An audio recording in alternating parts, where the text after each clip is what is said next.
এটাই বিশ্ব champion Argentina, আর ঠিক এই কারণেই তারা সবার চেয়ে সেরা। ব্রাজিল ও পর্তুগাল বিদায় নিলেও মিশরকে হারিয়ে শেষ পর্যন্ত কোয়ার্টার ফাইনাল নিশ্চিত করল বর্তমান চ্যাম্পিয়নরা।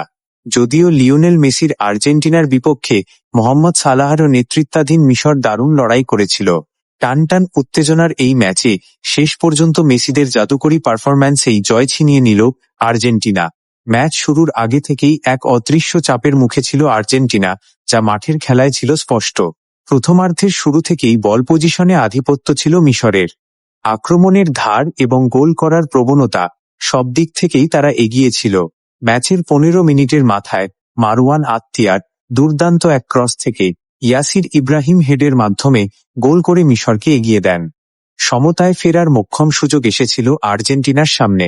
নিকোলাস তাগলিয়াফিকো ডি বক্সে ফাউলের শিকার হলে রেফারি পেনাল্টির বাঁশি বাজান, কিন্তু সেই পেনাল্টি থেকে গোল করতে ব্যর্থ হন লিওনেল মেসি। মিশরের গোলরক্ষক মোস্তফা ডান দিকে ঝাঁপিয়ে পড়ে বল রুখে দেন। এটি ছিল বিশ্বকাপে মেসির চতুর্থ পেনাল্টি মিস।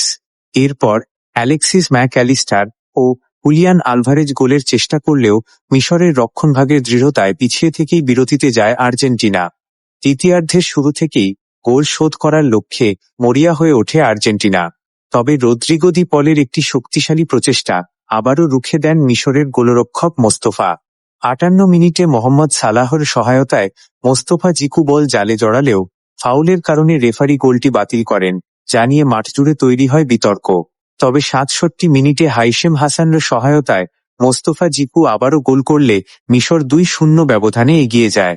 পরিস্থিতি এমন পর্যায়ে পৌঁছায় যে ম্যাচটি আর্জেন্টিনার হাত থেকে ফসকে যাচ্ছিল, কিন্তু ম্যাচের চিত্র সম্পূর্ণ পাল্টে যায় শেষ মুহূর্তে। বিরতির পর আর্জেন্টিনা যেন এক নতুন রূপ নিয়ে মাঠে নামে।